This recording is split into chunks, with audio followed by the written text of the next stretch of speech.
Okay. So I'm going over Brooks Bridge here to Destin.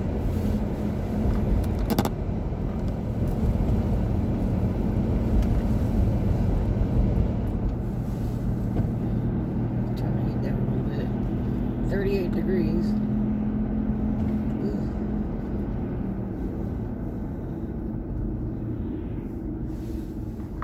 And I'm really disappointed with Nacho Taco tonight. I like to go there. The only special they have is Taco Tuesday. And it's usually quite worth it, but tonight it was gross. I didn't even eat it all.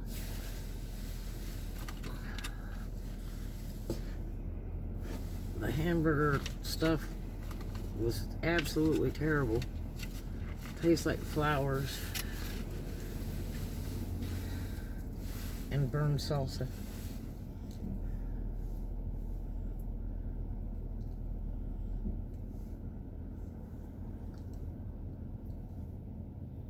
So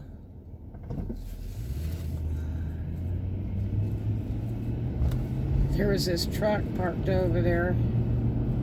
A guy pulled up with a burgundy newer Camaro and was honking away, sitting right next to him. Like, really?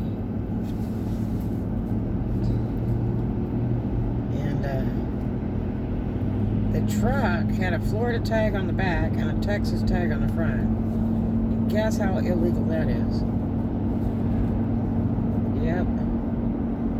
By law, you're not supposed to have any tags, but whatever it is that you're flying, whether it's a dealer tag, personal tag, or commercial tag, you can't have another set of tags in the car, period.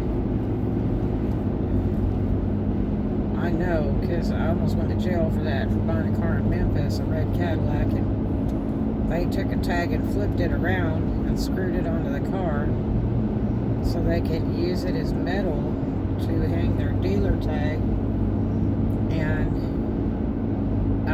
they took their dealer tag off when they sold it to me and just left that metal there, and I didn't even know it was a license plate. And I had got stopped and searched and all kinds of stuff, and the feds came and everything else, and that one officer investigator was real nice, and he's like, "What's this?" Because they run a make on the car, and it come up like a Chevy Nova or Cavalier or something. It was a Cadillac, and it was a really bad chop story.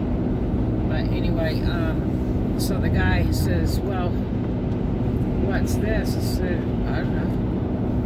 I said, "I can't get tags for it. I've had the car like 6 months." I said, and I've never seen the title, and they won't give me the title so I can register it. And they don't do license plates. It's a pay-go law. It showed him my contract, which was like 8 pages long. And it was from Ace Motors in Memphis. And it was actually the owner's car. And when I went on the test drive, they had some mechanic or whatever driving the car. Wouldn't even let me drive the car for the test drive. It was the dumbest thing I've ever seen. But it was also the lowest mileage car in the lot. It had like 40K miles. But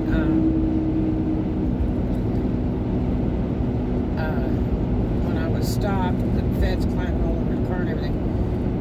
I had just come from Nashville and went to Wild Pear of Dallas, Texas, that was in the mall there, and bought like $3,000 worth of shoes, and to take with me to Huntsville. And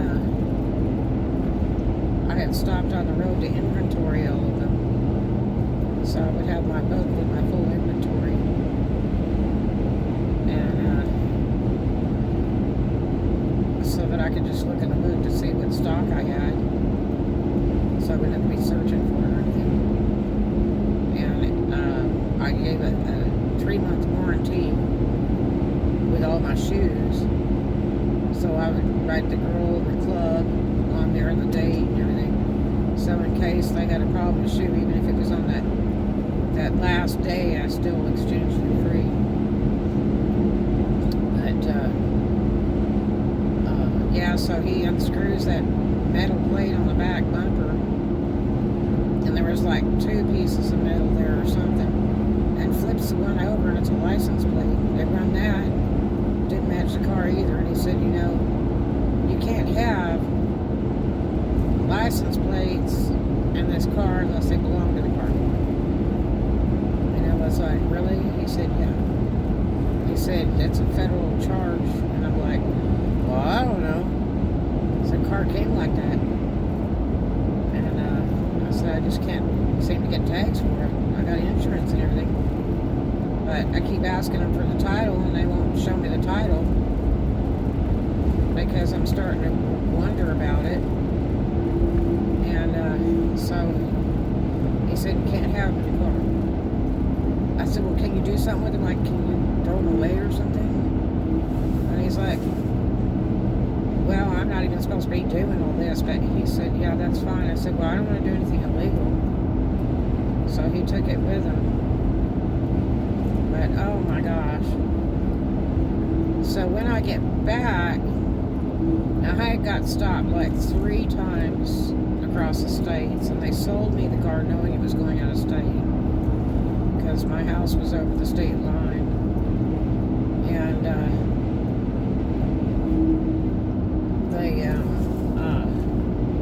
I had a co-signer on the car, and it was a good friend of mine. It was a customer in clubs. He co-signed for me, and supposedly, and traded 2 cars in. He had a car that was sitting around, and he said, use that for trade-in. But I traded a car in, and didn't get much out of the deal. I think I got like $600 towards the purchase of the car or something. It was really a rip-off. And but I didn't really understand the car biz at that point because I was used to buying new cars at Cadillac and Memphis.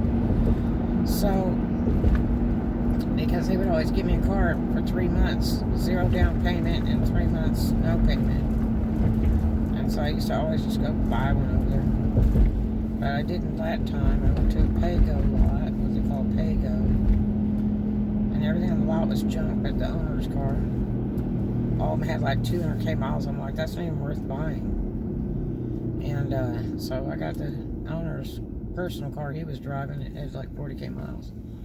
So anyway, it had a cracked windshield, and I told them they'd have to replace the windshield when I purchased it. And they said, oh yeah, we'll do that. Well, they still hadn't done the windshield. That took about a month to get them to do that. I said, now what's the deal with the windshield? You need to pay me to go get one in, or you're going to pay to put it in.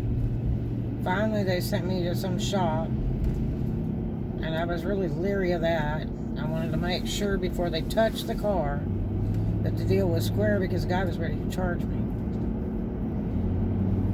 So I had to wait like an hour and a half for that deal to get sorted out, to make sure that that dealership was going to pay for that window, because it was against the law to sell a car with a broken windshield like that. So I did that, which was so much better. And then the first week I had it, the alternator blew up. Oh, I was mad as hell. And that was like $600 for the alternator. And then, right off the top, I was so mad. And, then, I had a sheriff friend of mine that used to come in the clubs up in Memphis. I knew him personally, outside of the clubs too. I had his phone number and everything. And so I was having so much trouble getting stopped constantly. Stopped and searched, stopped and searched. And then they gave me a ticket in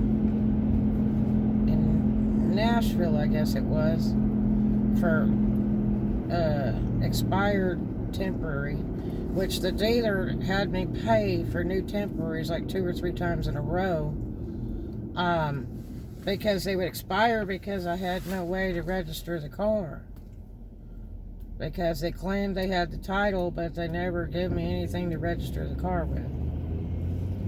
And I was paying about $600 a month, $600 or more a month car payment on this car.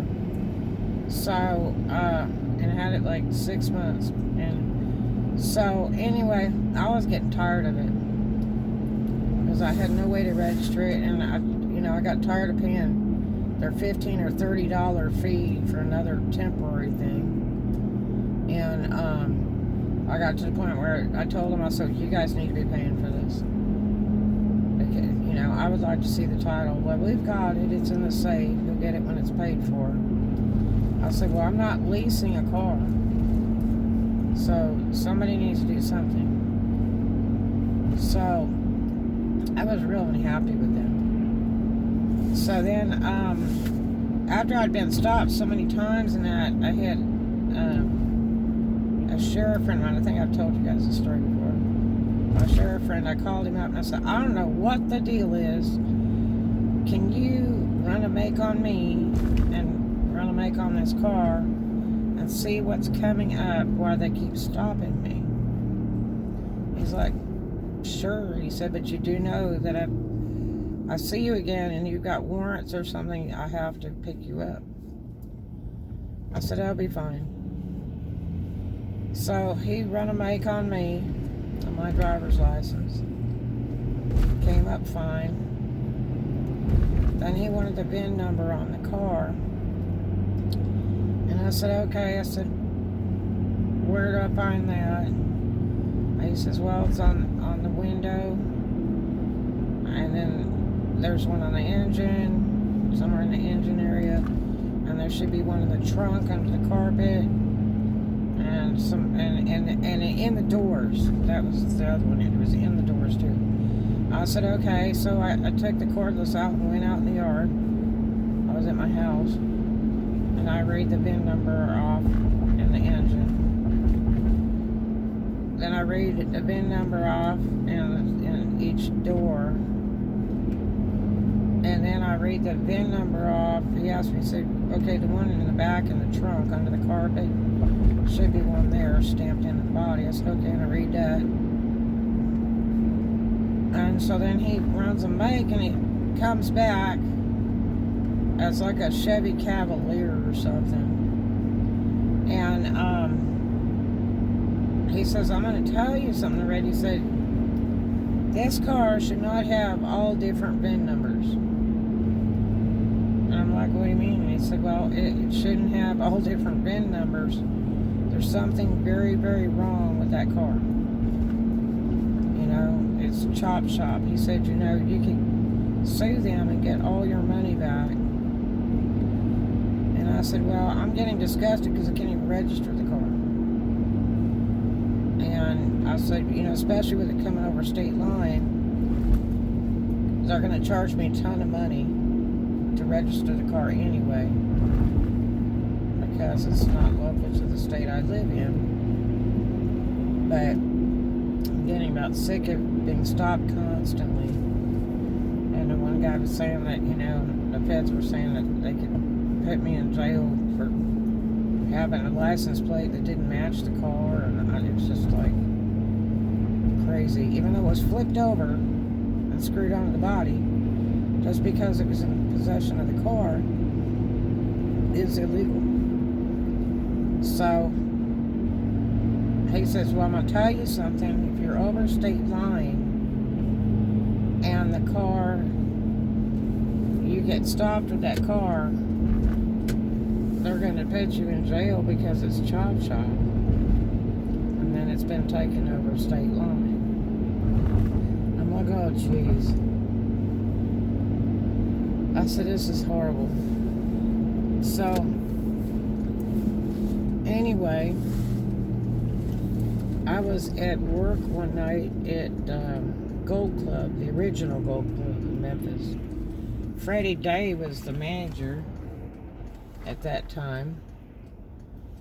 And the door guys treated me like gold. I tipped them really good. They would park my car for me when I show up to work.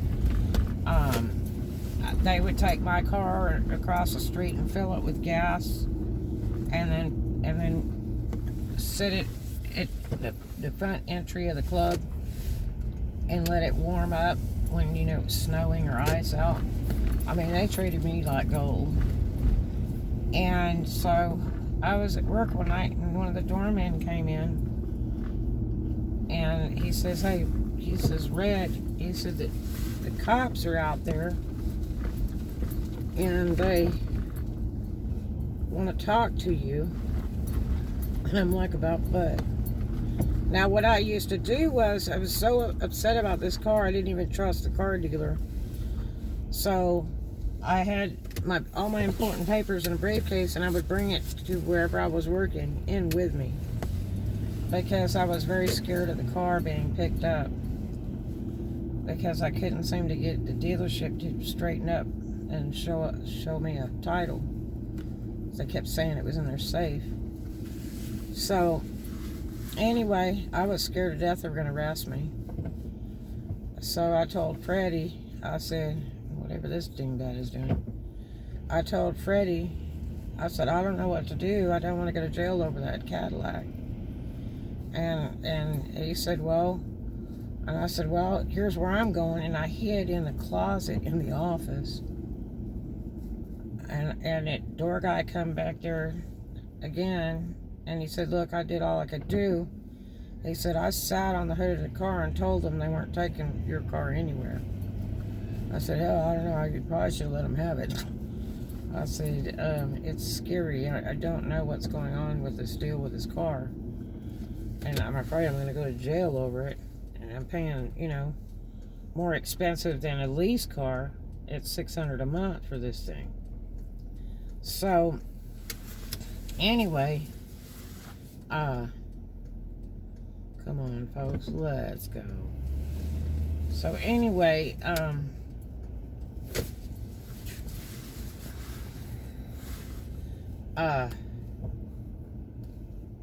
Freddie says, I would just go out there. I said, well, you go with me. And so we went out there, and the owner of the car dealership was out there with a black leather jacket and the sheriffs and everything. And so I said, what's the problem? And the sheriff says he wants the car. I said, hell, I can't register it anyway. And I said, there's a big problem with this car. I keep paying on it, and I can't even get it registered. And they talked to him a little bit, and then he said, well, I have to pick it up because of non-payment. And I said, non-payment? And I said, I pay every month. And God, these people have been here for days boondocking in the same parking spot. So anyway, God,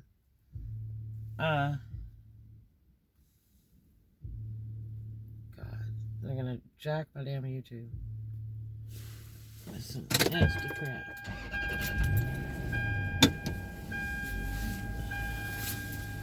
I don't think those people ever come out of that car.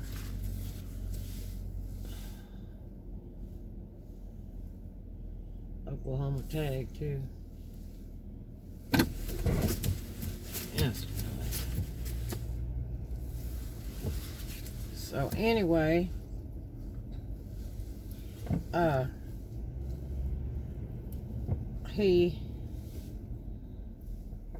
they go ahead to pick up the car, and now I have no car.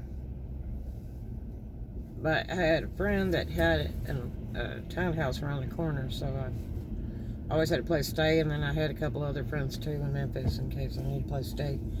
I mean, I had my big house back then, but, you know, with no car, you know, my house was like an hour from there, like an hour and a half. So anyway, I was really upset about that car, and so I stayed in Memphis that night and was talking to a buddy of mine, and he said, well, I can't take the car. I mean, you know, do you have anything in it? I said, well, yeah, I had things in it and stuff I paid to put on it, And he said, well, you can have all that back. It belongs to you, and they have to do that legally. And I was like, really? He said, oh, yeah. He said, they have to give you the right to your belongings. And he said, they didn't even give you notice or anything? I said, no. And what was really weird is that my so-called co-signer had come in that week and said that they called him and said, oh, do you have insurance on the car? Now, I insured the car right away, and with the same company that I had my house insurance with. And so, I'm trying to get out of this bright light. Ooh. So, I guess I'll go right here. These used to be my favorite spots over here. So anyway,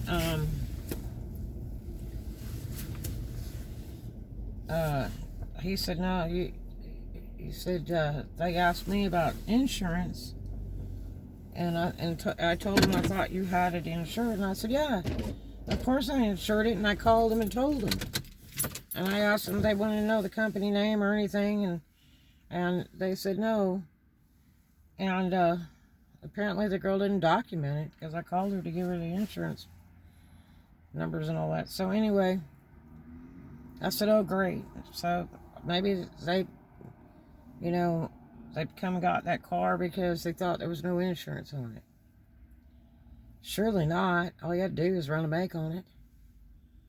So anyway, and that wasn't the only car I owned. I had 4 other cars, and most of them were Cadillacs. But the other cars I owned outright, that was new. So it was being paid on.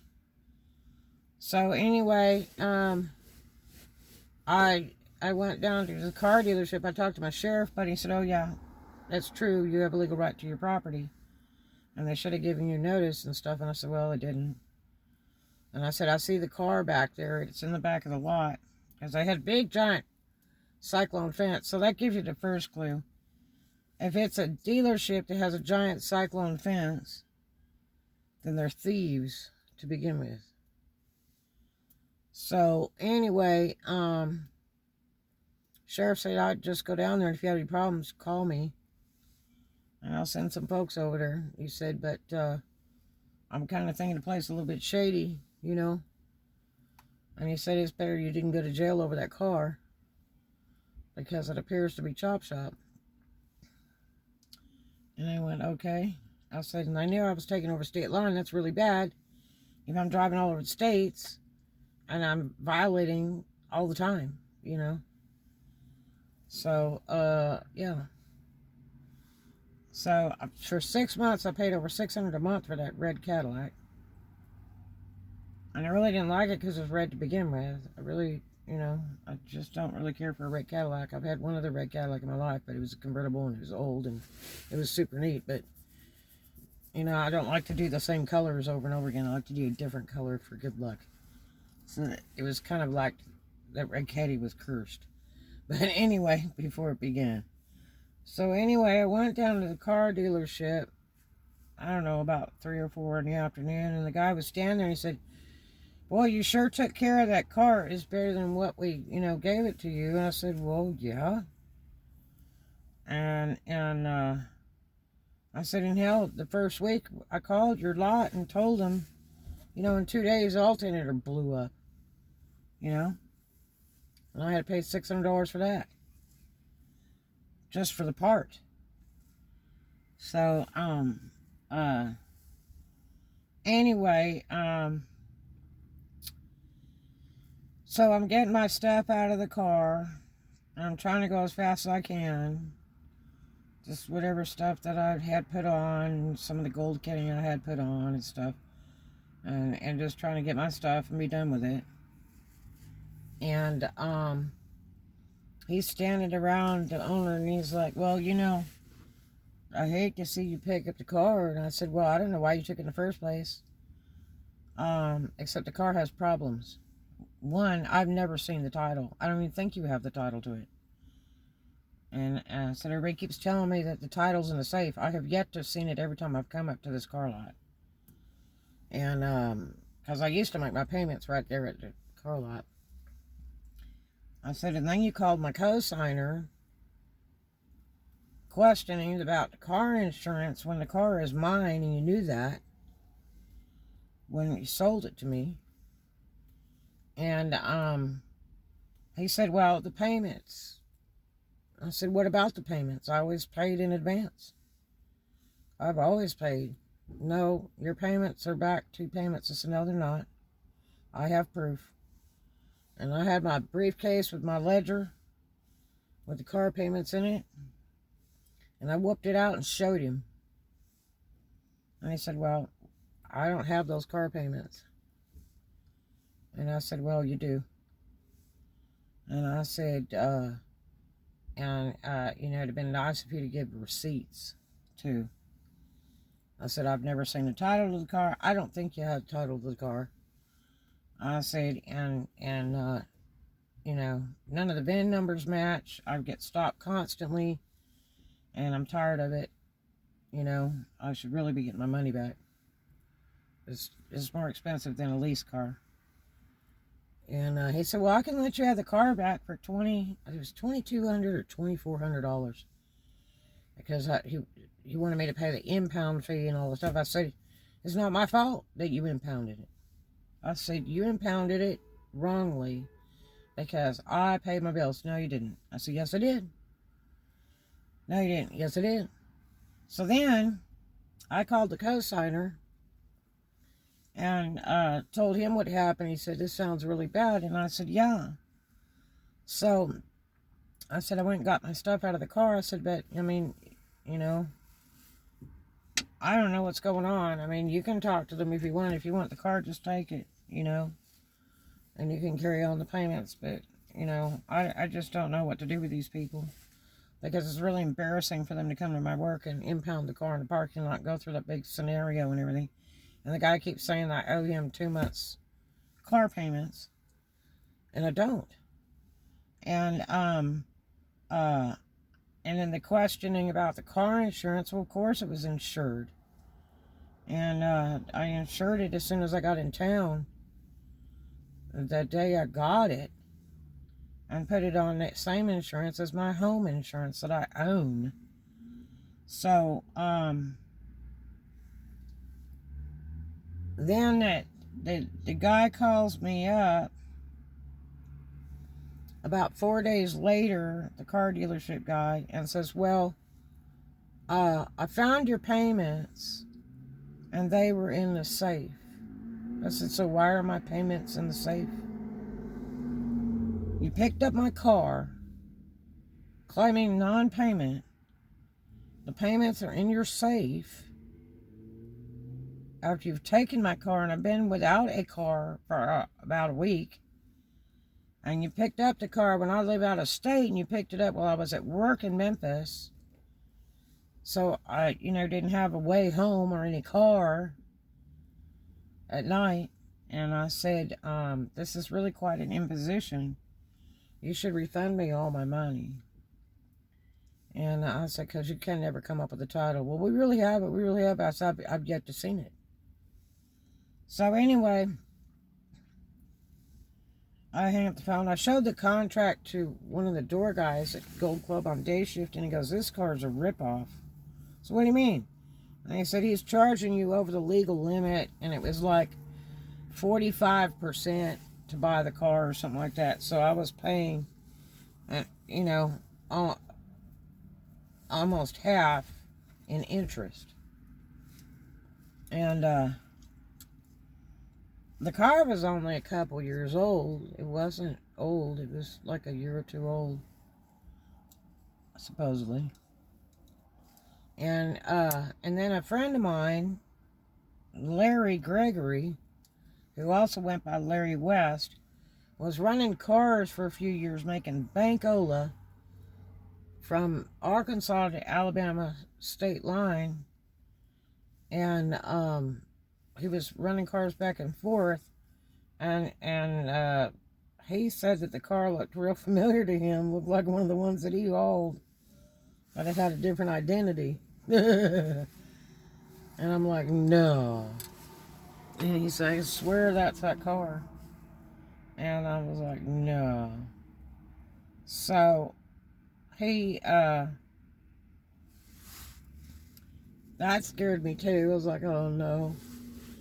And so then about, I don't know, a month or two later, I get a call from the car dealership, and they're saying, we're suing you for the balance on the car, something, or you can pay. And I said, I'm not paying you crap. You took my car when I paid. I couldn't get the car registered. I had it for 6 months. I had to keep buying temporaries from you, every like 10 days or whatever it is. And you should have been paying for that. I've never seen a title on the car. You took the car while I was at work late at night and had the sheriffs involved and tow truck one charged me tow truck repo fees for a car that I had been paying on because somebody left my payments, 2 or 3 of my payments in the safe and didn't record them or something. And they've been sitting there for who knows how long. A couple months, I guess. And I said, and it's just wrong all the way around. And I need to see the title of the car. Because I don't think there is a title to this car. So, I said, I constantly get stopped driving that car. And it's just getting ridiculous. So, anyway, I got pissed off at them. They were yelling at me and I hung up. So, I called the co-signer up and told him, I said, I don't know what you want to do. You can talk to me if you want. He said, well, I will, da-da-da-da. So later then he tells me how they're going to sue him and all that. And he had perfect credit. And I said, well, I don't know what to do except get a lawyer. Because I think these people are crooks. I think the car is hot. And, they overcharged me for a so-called lease car is what I call it. Because I don't think I would ever own the car. So I took the contract to a lawyer friend of mine that I knew from Platinum in Memphis. And let him read it. And he said, actually, you don't own the car because they made your co-signer the owner of the car. I said, do what?